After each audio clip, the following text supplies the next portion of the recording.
Hey, folks, welcome to the Accessible Hunter podcast. I'm Greg Trainer, along with my co host, Mike Hudson. We're happy that you're joining us today.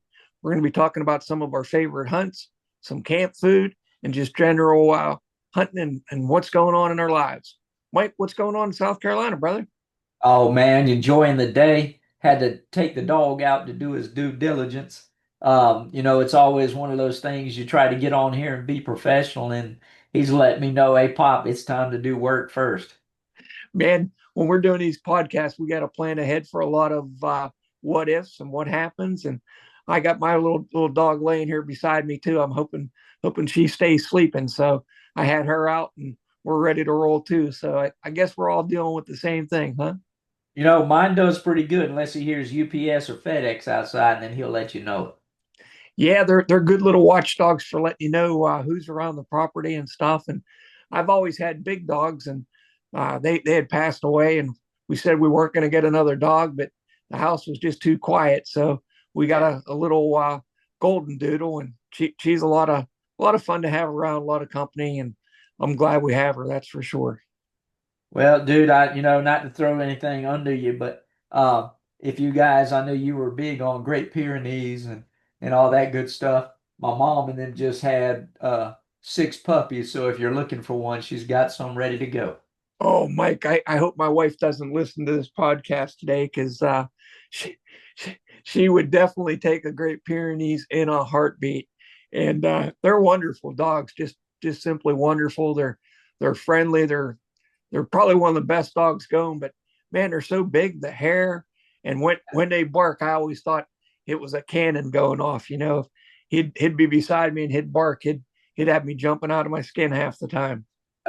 Oh yeah, she keeps telling me, "Oh, you need one, you need one." And I just said, "Ma, I don't want an outside dog, and that dog has got too much hair and he's too big to be inside." I, I'll tell you a quick funny story about Great Pyrenees, Mike.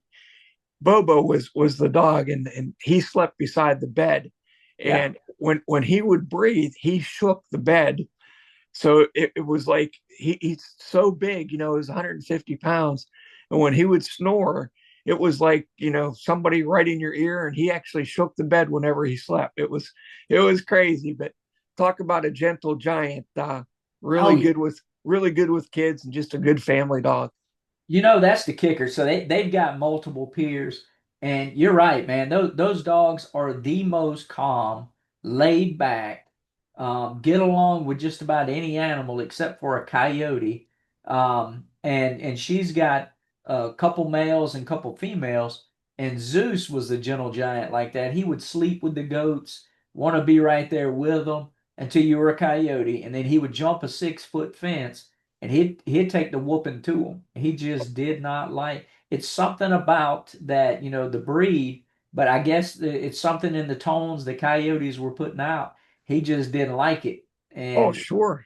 he would get on it hard and fast. They're always there to protect the flock. That was their job. That's what's bred into them. And it's kind of funny that when you would walk him down the street, a big white polar bear walking beside you, he never pulled on the leash, never did anything. Then we get this little dog. She's all over the place, pulling left and right and everything else. And I just think back to the days of Bobo. He didn't do anything. He walked right beside you, and you could walk him with two fingers. Oh yeah. And that was one of the kickers too. I love the breed. And I would love to have one again. I just don't want an outside dog. We've got little ones because they're easy for us to take care of.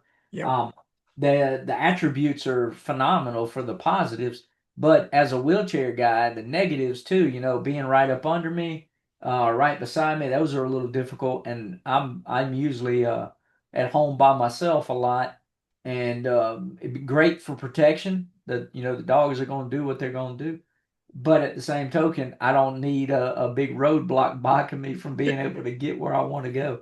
Exactly, exactly. And I've had dogs for 26 years during my injury, and it's amazing how well they adapt to chairs, though. And they know just where to lay. And of course, Yeah. we don't keep our chairs turned on whenever we're just sitting around. I always have a habit of turning my chair off, and then I always look left and right.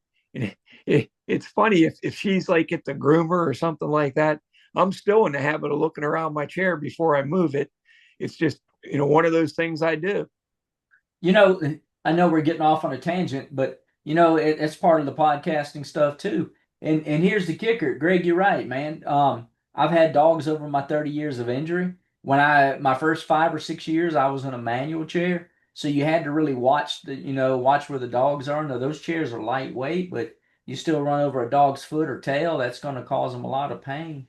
But these chairs are 300 plus, and my dogs, every time we go get a new dog or rescue a dog, that's what we've been trying to do, is do more rescue. Um, I turn my chair on and I let them click.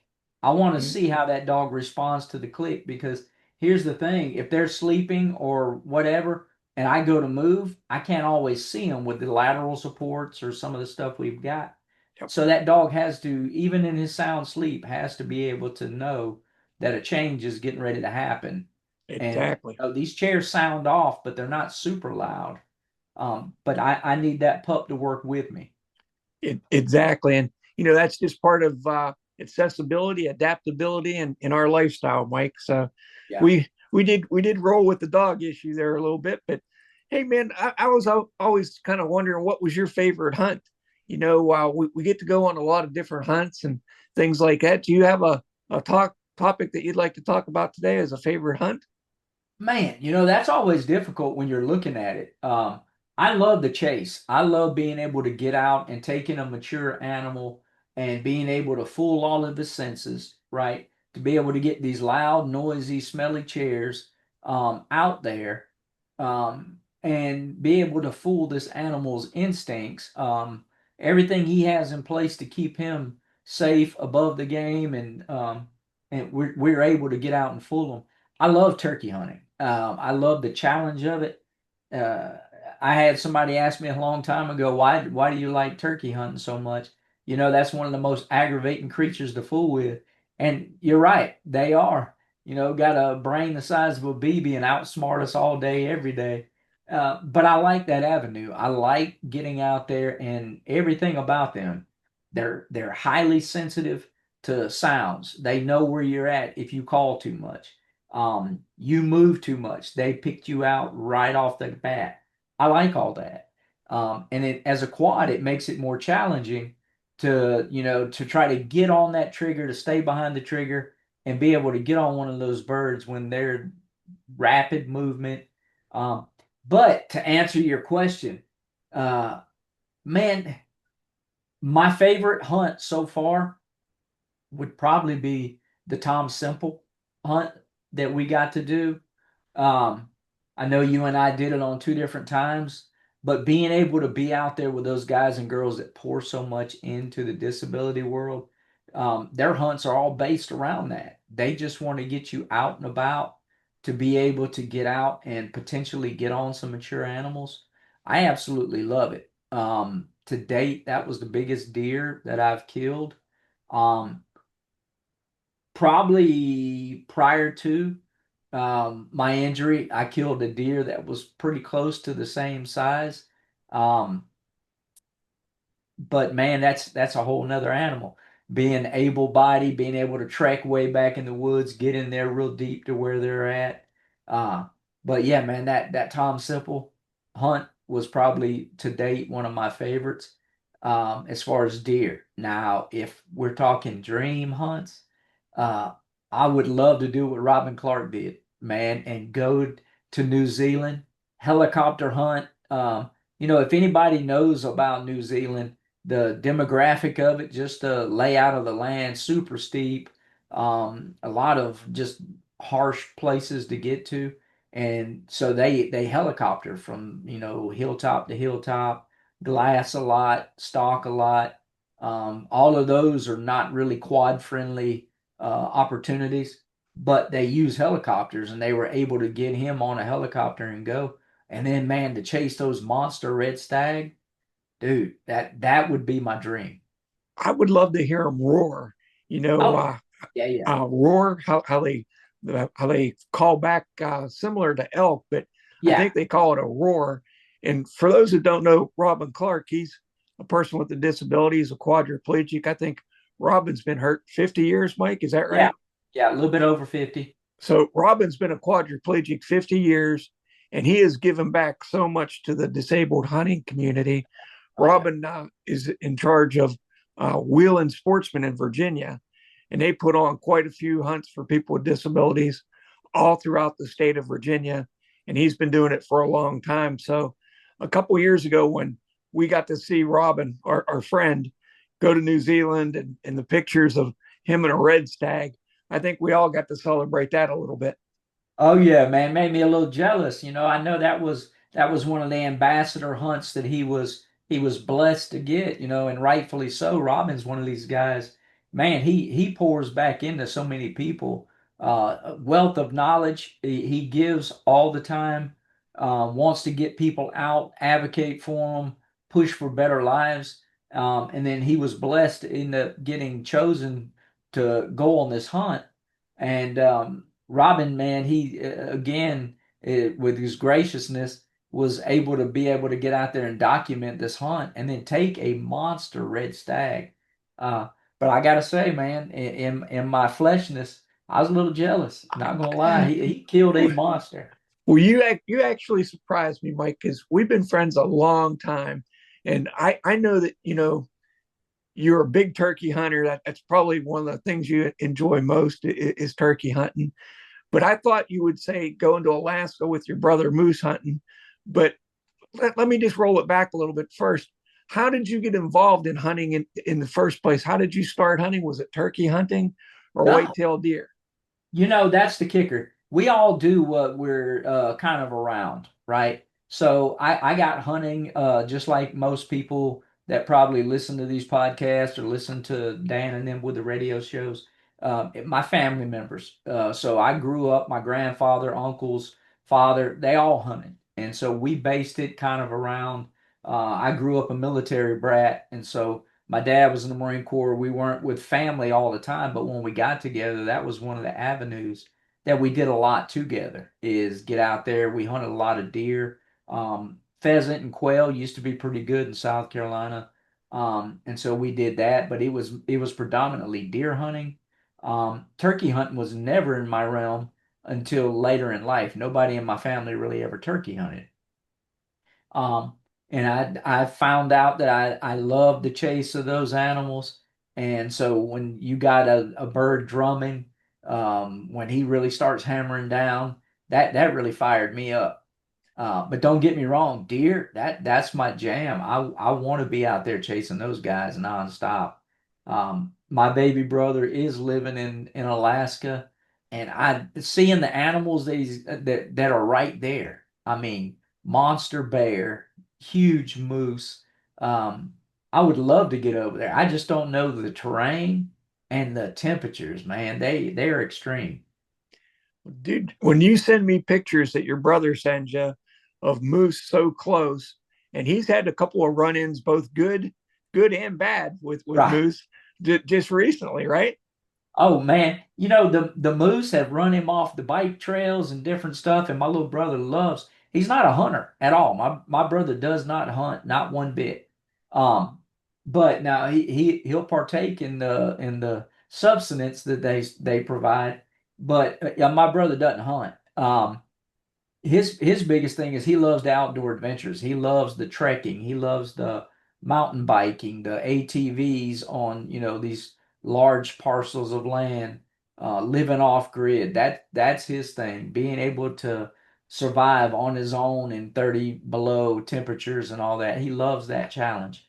Um, but all that to be said, yes, he's had some moose run him off the trail. The other day he sent me a video and said, "Man, you got to see this."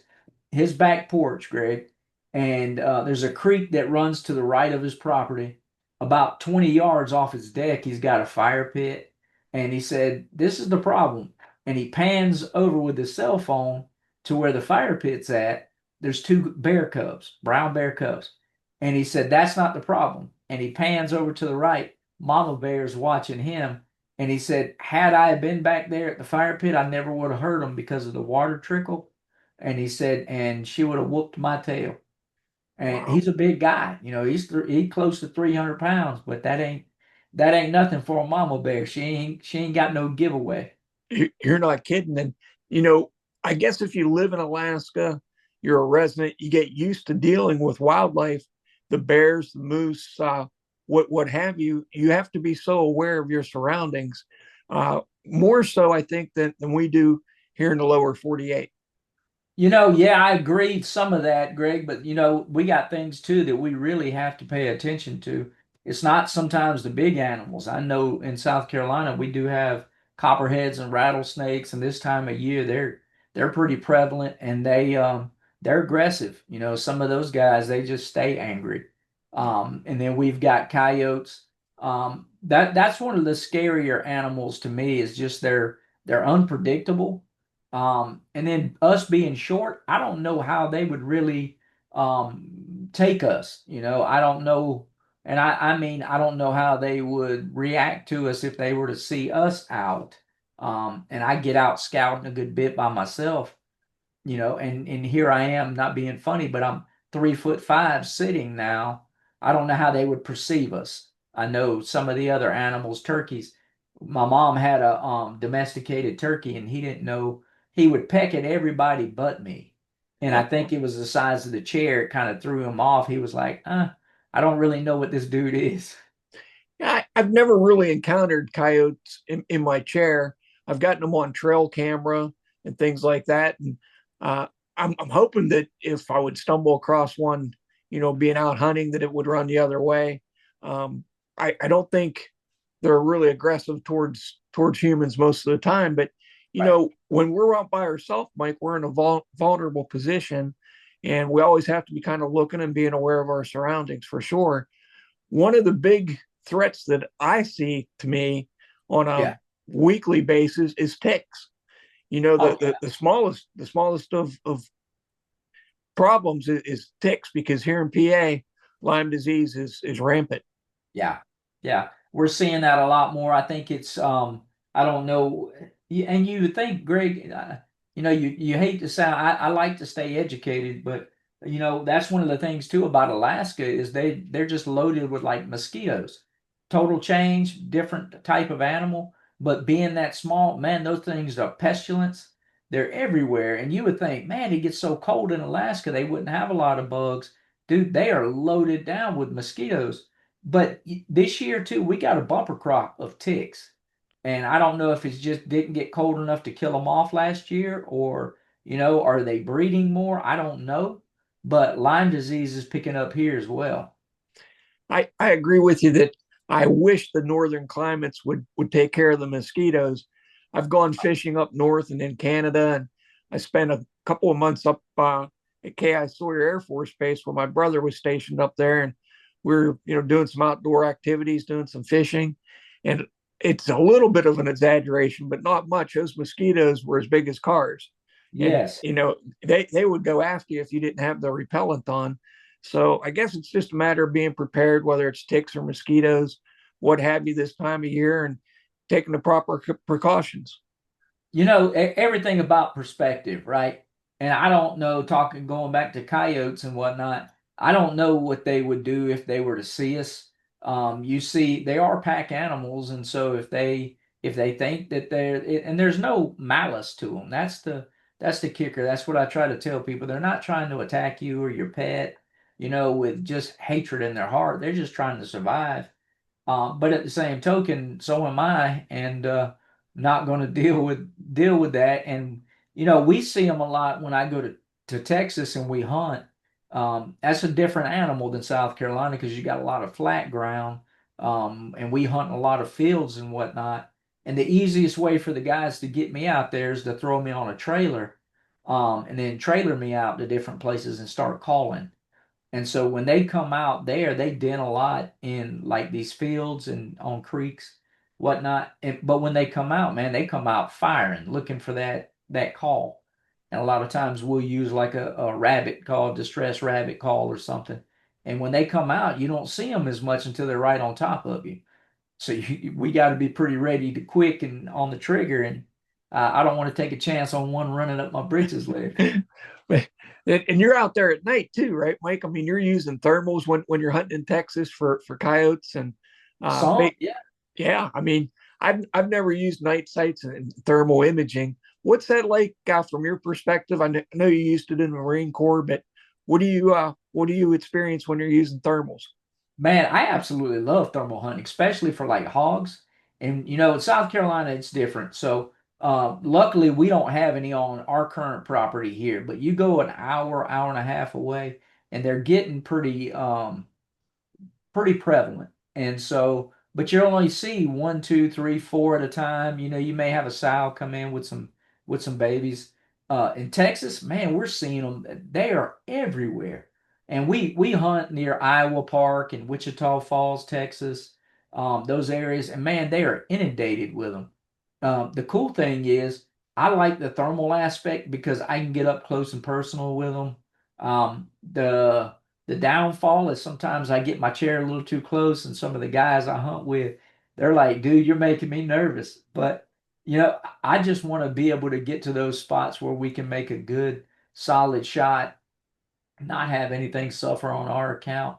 Right. But man, there's been times out there we'll see 40, 50 pigs at a time, and sometimes more than that, dude. It's mind blowing. Some of the guys and girls that listen that live down in that section of Texas can probably attest those things are becoming a massive nuisance. Mike, I know that they're a big problem in Texas, and I've only had an opportunity to hunt hogs once here in PA, Uh, and I used a 243, which is pretty light caliber. What yeah. do you use in Texas whenever you're you know hunting at night with thermals? What round do you like to use for that kind of animal? Because they're big and there's a lot of them. Yeah, everybody has their own go-tos. If I bring my own rifle, mine's an AR-10, so I shoot a 308. I have infrared on mine. My bride won't let me step up to thermals yet on my own personal gun. But I do infrared and I do sniper hog light adds a different dynamic. So I can turn that light on with the naked eye. It does not pick up any ambient light. But what this thing does is just put out IR, infrared light, enhances everything you see. It's kind of granulated, so you're seeing grays. With the thermals, you start picking up on heat, and so you'll see that transparency. I like thermals, but they're pricey. Um, but the thing I like about them too is now it's a game changer. In the Marine Corps, we use it because we can operate day or night. You know, the element of surprise works great. Um, but now you're talking some high dollar stuff. Our Sure. NVGs, they're 20, $30,000 just for each individual Marine that are carrying them. And so they really get pricey, but those things, man, they're a game changer. It's a part of tech that really makes a difference. And you're seeing a lot more of those animals moving and feeding at night. When you're using IR, like what's your range like, so that you're not outrunning your light? You know what I mean? Yeah, the sniper hog light itself says it gives you X amount of distance. I can see forever and a day. If I'm using thermals, a lot of times the ones that I'm using in Texas are like in the 223 range. Some of the guys will do 308s, but if you make a good place shot with the 223, it does good, 5.56. But I just on my personal gun, I do the 308, so I can really step out there with that gun. Those things got good long distance, but I'm still making shots here in South Carolina. You're gonna shoot maybe 100 yards, 200 max. But anybody that knows anything about pig hunting, man, those things they got a plate. And if you don't make a good headshot or something like that, those things will take a lick. Absolutely, man. Shot placement will overcome caliber every time. Oh yeah. You talk with some guys and they're, 7 MMs and 30 odd sixes is the only way to go.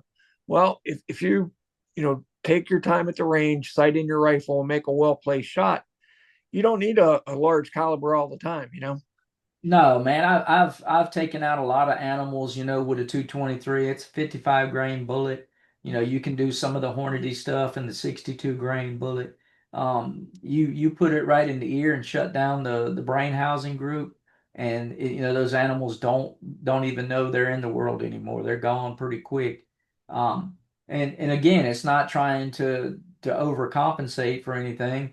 And I just like a 308. You can really do a lot of change. They're very versatile, and you can, if you want a solid core bullet, you can get out there and chase elk and moose.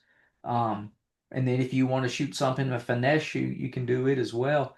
Plus, what I like too in the 308, I can buy bulk ammo if I want to go to the range, and you're not having to use, supersized, over expensive rounds. That's right. And you're good for really anything on the North American continent, from elk to whitetail deer. Yeah, I just like them. And then too, being a quad in a chair, I don't like the recoil as much anymore. I have to do a lot of recoil management just because my body won't take that beat up. It's not enjoyable as it used to be when I was a younger man. I wanted to feel that recoil, and I still like a little tinge of it. But that 308 does really well. But the way my rifle rests, it is inundated on my chair. It slides into a little fitting on my chair, so the chair and I become one. And so when instead of pulling the rifle into me, now I lean into my rifle, and when I pull the trigger on that thing, I'm really taking a brunt. And I don't want to get beat up. I don't blame you on that. And recoil, it'll make you miss. If Oh if you yeah, if you get to be afraid of recoil, it'll make you miss. yeah. So if you're finding a way to tame that and you're practicing with it and you're comfortable, I don't think you can go wrong with the 308. No, and there's a lot of things out there, muzzle brakes, all of that stuff help. You got ball systems, you can adjust some of that stuff. The thing too, in the military, all your precision shooters, they always say you want that rapport of the rifle, the sound of the rifle to kind of not startle you, but surprise you. And so it's all about trigger control. You stay on the trigger, you slowly start bringing it in, and when it goes off, your accuracy is going to come in when you work on that trigger dexterity. And For you sure. kind of let that, if it surprises you every time it goes off, you're doing something right. Well, you know more about trigger control than I'll ever know. I'd like to use or be adaptive sip and puff for sure.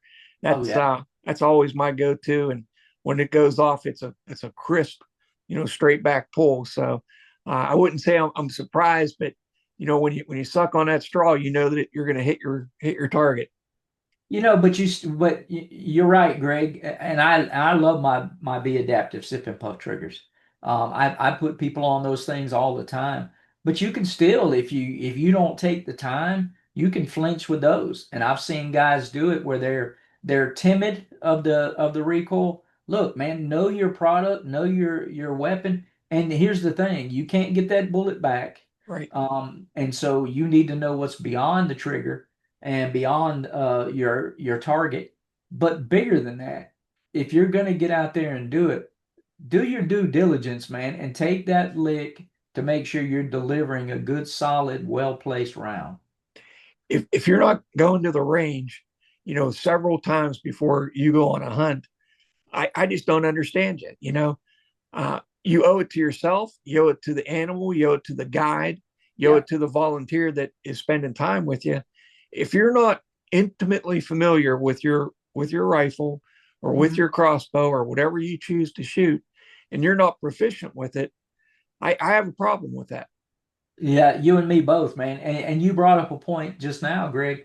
A lot of times as wheelchair hunters, we have folks that go and help us, and they set up a lot of this. They do a lot of scouting and set. We owe it to them because these guys and girls want to get you out, but they're putting in a lot of work. And so, I don't. I have missed an animal because of my shot placement, or I had a scope go down and I was off on a hunt with the KT guys, and Kerry Terrell, man, he's just a class act.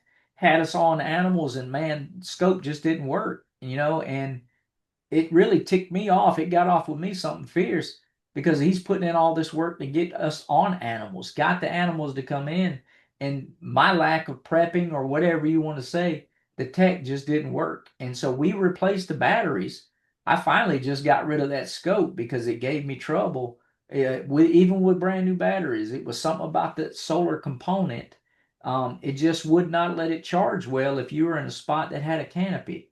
if it was dark at all, for whatever reason, even with a brand new battery, it wouldn't do right. So I got rid of that and put a really good burst scope on my shotgun and haven't had that issue since. But We, I'm with you, man. We've got to take time prepping, and I don't know how you do with. I know you're a huge crossbow guy, but I anytime I bring my firearms out for the season, if I'm getting ready for deer or whatever, even if that gun was spot on last year, I'm going to take time to put a few rounds through it just to make sure nothing happened. Absolutely, Mike. As far as crossbow hunting goes, you know, I've been shooting 10 points for, Yeah, 15 years, yeah, and they're probably one of the most accurate crossbows out there. Crossbow technology has come such a long way. I mean, there's several manufacturers that make outstanding crossbows. I yeah, wouldn't think about taking my bow out of the case and going hunting for the first time. I like to shoot in the summertime, at least a couple of times a month. It gives yeah. me confidence in my bow, in my abilities, but it also lets me know if my string is stretching, if I get a little bit of wear and tear that I need to replace something. I want to have just as much confidence in my equipment as I do in my own shot placement. Sure. And you're right, man. I love 10-point bows. I've been shooting those guys forever and a day, and they make wicked ridge. So there's a lot of good price points right there. If you got some guys and girls and they want to stay in a certain budget, they've got products there that they make that they can keep you in there and really keep you competitive in the game. And I know we got a lot of guys, Mac Brackenrich and these guys that do a lot of 3D shooting, and Mhm. those bows are really good. I did a lot of bow fishing and shooting before, when I could do a compound bow, and I love PSE. And so it's all about figuring out what product works for you, but take time to know your equipment. And you know, uh, anything could have happened to that instrument. And those things are tools, but just taking a few extra minutes to put one or two rounds downrange just to make sure that everything is good to go. And I always like to say, Mike, that my equipment will outshoot me every time. 100%. It's never the bow, it's never the rifle. If you put the time in and you go out there and you do your due diligence and Yeah. practice, weekly, monthly, and you get prepared, if you miss 9 out of 10 times, it's not the equipment, it's user error, as I like to say. Oh yeah, operational error, and the operator is usually the weakest link in that. And then too, you can get into trajectory, you can get into ballistics, and that's the thing. Your Marine Corps snipers and stuff, all their bullets are hand tuned and whatever to their rifles. That's what makes them so deadly at long ranges. But then too, I love to know what caliber and what ballistics works better for each one of my rifles. And so I go with the same grain weight bullet for my 308s, and I've got multiple 308s. I go with the same grain weight bullet because I know what it's going to do at certain Yeah, ranges. you're prepared. You almost have a range card in your mind Yep. that I'm an inch and a half high at 100 yards. I'm good to 200 yards without any holdover on a Yep. deer or an elk or what have you. You've got that experience and you've got that mindset, and it really makes a difference. On you don't have to figure out holding. You don't have to Right. figure out the wind as much at the yardages that you and I are comfortable with.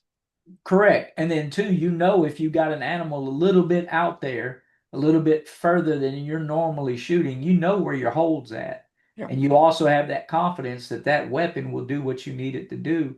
If you got this trophy animal and you're just like, hey man, he's a little bit further than I usually shoot, but I've got a great opportunity, and you can make a well-placed shot. that's right. That being said, I always admire you, man, because you go back to that crossbow, and I love the crossbow hunt. But man, I've had it backfire and bite me in the hiney, where I've had some animals come in and they're just a little bit further than that crossbow really wants to go. And Yeah. man, as a quad hunter, it'll really mess with your pride when I was like, dude, if I'd have had my rifle, me and him we'd have been up close and personal. Dude, I think I got it so bad for archery because that was one of the big things whenever I started hunting. A friend of mine, I used to to work beside him, and he was a little bit older. He's 5 years older than me, and he kind of took me under his wing and showed me a lot about archery and got me started in hunting. My dad got me out at 12, but whenever I was 16, I started hunting with Mark, and he was a huge turkey hunter, so he got me addicted to turkey hunting and bow hunting, and I think that's why I always enjoy archery so much that I don't really mind seeing a deer at 60 yards and not taking a shot at it as long as I'm still on the ground and hunting. Yeah. Um, like you, a lot of times I think, man, that would be so easy to shoot with a rifle, but and I don't have any issues. I do rifle hunting. One of my favorite rifle hunts was in North Carolina with Fair Game Outfitters. I'll talk a little bit about that in a minute, but I don't have anything against rifle hunting. But my goodness, do I just absolutely love shooting a crossbow. It gets down to where it gets down to personal preference. And I'm like you. I've got a lot of buddies, man, that just will not pick up a rifle anymore because they've taken some really good animals and they want to challenge themselves. I think it gets back to that hunter gatherer. We're kind of hardwired for it. But I've got buddies that will not, if they're not doing a bow hunt, they're not gonna hunt it. And then I've got other buddies that even bows now are not a challenge. And so some of those guys have got into like the sling blade type, the oversized slingshot that shoots bolts. They've gotten into some turkey hunting and deer hunting that way. And the technology's coming a long way where they've got compressed air firearms that you load bolts in the back, but theoretically they're a crossbow, but they're built more like a rifle. Right. Technology's out there, man, and you just got to find what your challenge and what your niche is. And the big thing is shoot what makes you happy, shoot what's ethical and legal. We spend a lot of time shooting at ranges, whether it be in our backyard or public ranges. Just take the time to know your equipment, do a service to the animal, do a service to yourself, be proficient. It's never about the tag, but as you said earlier, once you let that bolt go or you let that bullet go, you can't get it back. So make sure you're shot and be ethical. Man, I tell you one thing I absolutely love. I love plinking. I love getting out there and just sitting, even at not even at long distance, say 100 yards or whatever, and take a small caliber. Like I love 22. I love 22 mag, 17 HMR. I love that round. They're pretty cost effective to shoot for the most part. But I love just being able to challenge myself and to even work on just grouping, being able to place bullet to bullet and right there on top of each other. It's not just about pulling the trigger and hearing the gong of the steel target. It's about trying to go hole for hole. Absolutely. And that 17 HMR, that's a fun little round to shoot for sure. Oh, And yes. I've spent a little bit That's, of time at the range plinking with that myself. And yeah, talking about North Carolina, that got me kind of remembering the hunt. It was a couple years ago, and it was sponsored by the Pennsylvania Bow Hunters, and yeah. they have a disabled hunting section. So they hooked up with Greg from Fair Game Outfitters. The hunt was just so much fun. It was all fair chase around the property. We got to stay in a lovely cabin. They had a great cook for camp. Her name was Chris. She made the absolutely best ribs I've ever had. My wife got the rib recipe, so we've been enjoying that for the last couple of years. Is Chris's Yes, sir. rib recipe. When you travel and stuff, Mike, is camp food and the camaraderie and all that's based around it? Is that a big part of the camps you go to? Man, you know what? That's what I love the most. It's about that relationship. It's about the camaraderie. Yes and no. So a lot of your disabled camps, sometimes they'll do the whole shebang. Um, I look at some of the outfitters. Some of the outfitters, they get pricey, but at the same token, it's about the experience. It's about you getting out there, being able to stay there, eat the food, do all of it. I enjoy that aspect. That was one of the biggest kickers for me. You had asked a question at the beginning of the podcast how I got into hunting, and that was what always drew me to it. It was about you wanting to get out, see your family members be successful. but it's about relationships. It's about building those memories, remembering the hunt that you had with your grandfather when you took your first animal, or just being able to say, man, we hiked this far and we got to see these animals. And it's not always about taking an animal. It's about sharing that aspect of doing it with somebody. And so, What you got that rib recipe. That's all part of it. That's what makes these hunts as memorable as they are. 100%, Mike. And, on the other side of that is I've been on hunts that the lodging was not wheelchair accessible. So I had to stay in a hotel. Hmm. So that gets me traveling back and forth to the hunting location an extra maybe hour, maybe hour and a half, Yeah. depending on hotels. But it also takes away that camaraderie of eating dinner at the camp. We're getting takeout if the lodge isn't accessible. We're not getting to share in some of the stories, some of the back things that happen at camp, because after the hunt, we've been out there 12, 13 hours. We got to head back to the hotel, get takeout, and then go to sleep and try to get up at 3 and go hunting again. So it's my wish and my hope that some of the outfitters that are listening to this realize that having a lodge that's accessible isn't just about, getting a person uh, out hunting. It's the entire camp experience of camaraderie, of sharing in the stories before and after, of getting ready in the morning, coming home at night, sharing in all of that. Yeah, man, you hit multiple nails right there. It's definitely about being able to share, being together, spending time. It's difficult for a lot of us, and I'm speaking for myself, to get out and do some of the hunts. I've got to take somebody to help me get up and be prepared, and so we're slow.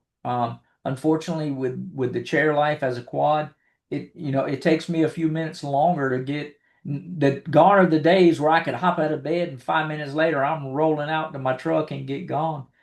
So I have to get up at 3 a.m. And if you have that travel time from hotel to hunting spot, now you got to add that in. And plus we've got to be able to hook up our sipping puffs and get our rifle rest in place. And all of that takes time. And then if you're rushed, that kind of adds a whole different dynamic. And then too, I'm like you. I want to be able to spend time and try different foods and be able to talk about the day. And then also that gives us an opportunity to be able to one-on-one with somebody that has a similar disability, or somebody that has something else that we can share a little bit about life that opens up a dynamic that we can kind of get something off your chest, be able to share some of that with. But I'm a foodie, man, and I love to try different foods. But Greg, when you go out to the field, man, do you take snacks? Do you bring stuff with you just to be prepared? We do, Mike. I'm a big beef jerky fan. Yeah. Beth will make jerky for me. We buy some jerky, especially if we're traveling, things like that. Um, there's a new jerky manufacturer here in PA. He's a veteran. It's Valor Jerky. I haven't got to try it yet, but I'm definitely going to try that this October here in PA because I like to support local. I'm also a big fan of Skittles, believe it or not. I hear that they're Really? really really bad for you, but I take Skittles and beef jerky and venison jerky if Beth makes it. Um, I'm a big jerky snack guy for the ground blind. How about you? What's your go-to snack? Oh man, I'm with you. I love jerkies. I love beef jerky. I love venison. You can even do some deer and turkey jerky, chicken jerky. I don't do much on the dehumidifier as much. I need to get back to doing some of that on my own, but there's a couple different companies, of course, like Jack Links and some of those that do it. I always bring it because it's easy for me to pack in. But I'm also a trail mix dude. I love those because I can buy them pre-packed and have some nuts and maybe some peanuts in them or M&Ms or something to give you a little bit of extra. But I always try to bring in some extra snacks just because um, I want to stay out there as long as I can. A lot of the hunts that we get drawn on, if we're blessed enough to get picked for a hunt, um, it's not a knock, so I don't want people to say that or hear that. But a lot of times they'll go into the woods for a couple hours, come out and go to camp and do that. I only have a day or two. I want to hunt. And so Right. I'll stay out there as long as they'll let me. Yep. Yep. I kind of do the daylight to dark some hunts, because the outfitter's taking you out for an hour and a half to drop you off somewhere. And if you Yeah. come in for lunch, that kind of ruins your whole day. And if you want to be successful, you got to be in the ground blind. And we make a ton of noise getting in and out, and we got to let things settle down. So snacks are important. I know when we went to Illinois, we had a thermos full of hot tea with some sugar. And man, it was so cold out there, Mike. This was before I discovered Mr. Buddy Heater. So I think it Yeah. was like 15 degrees, and me and my wife were in a ground blind for 12 hours, and all we had hot was a thermos full of hot tea to share together that day. So it was nice. We laugh about that kind of stuff now, but food and the camaraderie and everything about the camp experience is what makes half of the hunt at least. Yeah, and being prepared. I still take out some of my hydration systems. The Marine Corps got really good about making sure we're hydrated all the time, and UTIs and that kind of stuff are notorious for people in chairs. So I even sometimes will throw a Camelback on the back of my chair to keep plenty of fluids, a couple extra water bottles in my bag, just so I'm not getting out of my norm. I'm making sure I'm taking plenty of nutrients with me. But you're right, man. The longer we can stay out there, the better we're going to be to hunt. And truth be told, again, I'm a research guy. I love it. Statistics are showing that these animals are moving later in the day. And then you got a lot of guys that will deer hunt, for instance, get in the woods before daylight, and they're coming out of the woods at 9:30. Well, sometimes these animals are getting up, moving later, and they're seeing bigger classed animals killed at 10, 11 o'clock during the Yep. day. So I want to sit too because I know a lot of hunters around me are leaving, and I'm hoping they're going to bump some more animals towards me. So I'm staying. I don't blame you on that, buddy. Um, it's a little bit different whenever I'm hunting close to home. I Yeah, don't get up at quite as early as I used to go yeah, hunting. I really enjoy the afternoon evening hunts. So if I can get in the ground blind, say by 3 o'clock, I let things settle down and I'm in there till dark, which can be 7 o'clock, 6 o'clock, depending on what time of year it is. And if I can put 4 hours in the ground blind, that's plenty for me to let things settle down and hopefully get a shot. But I definitely believe if you're out on a paid hunt or a guided hunt and you can hunt all day, that's what you're there for. You're not there for anything else. Go hunt, get your butt in the seat. You can't kill them from camp. All those things are true. well, you got ahead of me on that. I was going to say, they're not going to just jump out there and say, "Here I am." You got to put the time and effort into it. And I was going to ask you, which one do you prefer, night or evening or morning hunts? I'm the opposite end of that. I love a morning hunt. And the reason being is because of the whole dynamic. So again, you said something that Greg always is resounding for me is get in the woods, get settled, get really quiet. And I like to pretend like I'm a black hole. I want to get in there, not make any more sounds, get settled in before daylight. That's what I love about morning hunts. Everything about it is dead silent, right? Soon as I can get in the woods, I get super quiet and just sit, listen. None of the birds are up, and then soon as that sun starts peaking, the animals start coming to life, and then I like that because it's sort of like fishing. Once you cast a line out there, there's no telling. And so in the mornings, man, when I get settled, it's that anticipation. Today might be the day this world-class record deer comes across for the state of South Carolina. You just don't know, and I like that. Hunters are the most hopeful people in the world, Mike. And Yeah. when with the break of dawn, the possibilities, the what ifs, man, I, Are I I love endless. that too. And I'm a morning guy. I mean, we get up early every day. I, Yeah. I don't I don't mind getting up early, but because I have to, get prepared for the day, Beth has to get me up and things. Yeah. If we go on a morning hunt, that's her waking up at 3. And I, Yeah. I just I feel so selfish Yeah. doing that. So I've gotten into hunting in the afternoons, and I've been really successful in the afternoons. But there's something special about seeing the sun come up from a ground blind with a rifle in your hand or a crossbow, and the potential and the woods waking up around you. I can see why you love that so much. I'm with you, man. And we've shared this on podcasts. I know Beth and my wife Michael, they both have the same desire for us. They will get up and do. But I feel like a heel when I'm having to ask her because my passion, dude, I would be in the woods every single day. But I've had to over the years learn that it's not always about me. And so I try really hard not to press her. My wife's not a big outdoorsy person. She her idea of roughing it is if a hotel opens up into a courtyard, that's great. But if it opens to an outdoor setting, no, that's roughing it. That's I'm the roughing it. opposite end of that, man. I'm ready to go. But at the same token, she is my go-to person. I don't want to wear her out every day having to get up at 3 a.m. for me to go to the woods.